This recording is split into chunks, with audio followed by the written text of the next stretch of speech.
Hey Bobcat fans, Al Weston here once again for another Bobcat Coaches Corner. Got an assistant coach with me today, a new face in the Coaches Corner. It's Brittany Bennett from the softball program. Thanks for being with us, Coach. Thank you, Al. I got thrown under the bus. Going to have to do this for Coach Gradecki today, huh? Yes, sir. All right, take one for the team. Okay, so talk to me. We had a great week, I thought. Yes, excellent week. Pulled off a split with West Georgia, a tough West Georgia team, and then start the conference season with a sweep of all things. My goodness, haven't done that in a long time.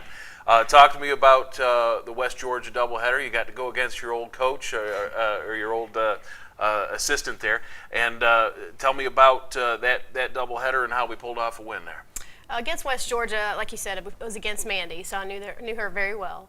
I thought we could have come out in the first game, but we just started out really slow. That has been the theme as our team this whole entire year. Okay. But we kicked it in gear in the second game, which is very surprising considering we usually pitch Haley the second game.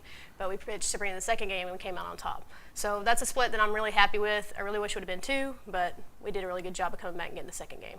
Now, the pitching and area focus, of course, of yours. I know you work with the pitching staff for the Bobcats. Got a nice mix of experienced folks and brand new folks there, and a lot of arms to work with. The depth is there that hasn't been in the past. And how do you pick the two that you come up with for a doubleheader? Interesting question. We sit around as a staff and we kind of talk about what kind of hitters we're going to be facing, who threw well that week. We have such a large staff, as you said. We have the versatility to pick who we want to. Haley has been successful for us all year. She's kind of been our ace. But Sabrina, who's usually been our ace in the past, she's now starting to come through. So it seems to be that Haley and Sabrina are going to carry us, but we can put anyone in at any time, I think, to come in and mix it up when we start getting hit. All right, so pulling that into the weekend, you take on Francis Marion, a team that's always been tough for us here at Georgia College. I mean, they're a very good squad, had some recent success, and you pull off a sweep there in a couple of interesting, real tight games. The first one had a great big lead and almost gave it up, and then the second one came from behind in the bottom of the last inning. So tell me about the dichotomy of that and how that Sunday went for us. Well, if you go back and look at our past, I think the reason why Sunday was so important is, one, it was Francis Marion. Like you said, we've struggled with them in the past. Our history shows that. The second reason is we held on to a one-run lead. And this season we've had a one-run lead 3 times, and we haven't held on to that lead in the 7th or the 8th inning. So it was a big win for our girls because we did something we haven't done all year. And sometimes it takes those little steps to move us in the right direction. So we were feeling good after the first game. We held the lead, and I don't think we panicked, which is pretty normal for our team to kind of get a little quiet, not really sure what they're going to do or how they're going to handle it. And so it was a good stepping stone for us to move over that little hump. That was the kind of thing we knocked off our bucket list. In the second game, we're still smiling about that one. You go in with 2-0, down 2-0 in the bottom of the 7th, and you get bases loaded, no outs, and you hope you have a chance to win.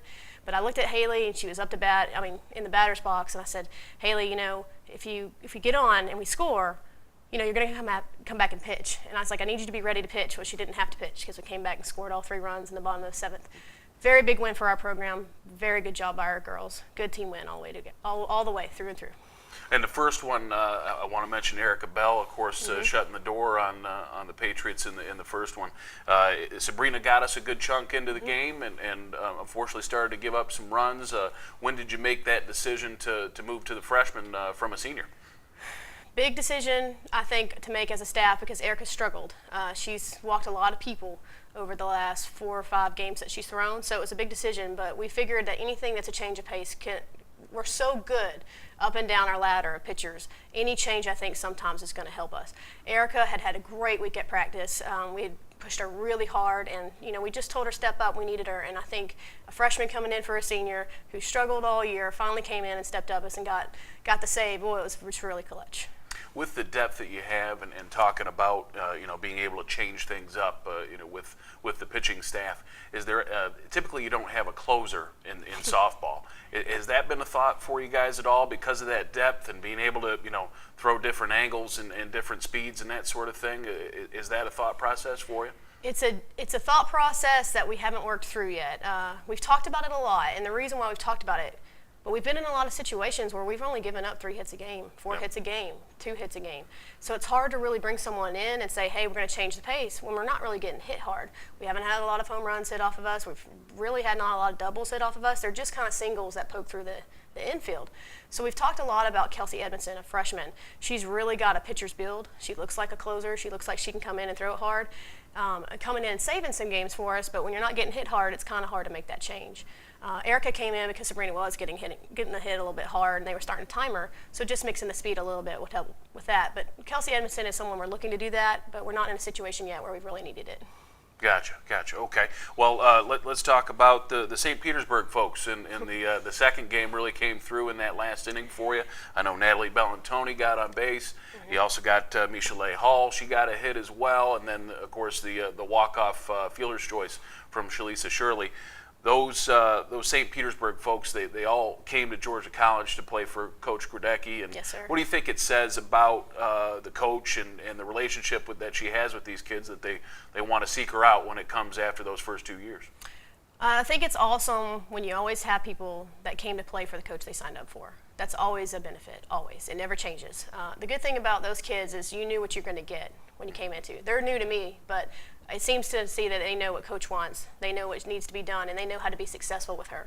And, you know, the great thing about the game in the 7th inning that we won against Francis Marion in the second game was pretty much all of those were ground balls through the right side of the field, which is something that we really ask our kids to work on doing. So it was just really great to see it time and time again, and it happened to be all the St. Petersburg's kid coming in and getting that done. So the relationship with coach is no different than any other coaching relationship. It's just that they seem to be a little bit easier to talk to because they understand what we're asking them to do.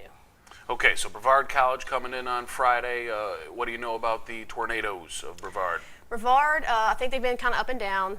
They live a little bit, winning the first game, winning the second game, but not winning both games. So just probably looking for them to put the ball in play and try to give themselves a chance to win. I see us doing a good job of probably hitting well against them, but making sure that we do it with runners in scoring position. You know, I know their coach pretty well, and, you know, she's always had a pretty good season. So I think that they'll challenge us, but I do think after Francis Marion that we have a good chance of really taking a move towards being way above 500 and doing what we need to do to get it done.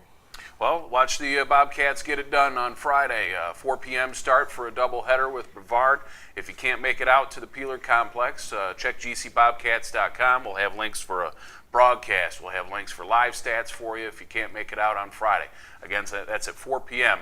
at the Peeler Complex. Our time is through. For Brittany Bennett, Al Weston for the Bobcat Coaches Corner.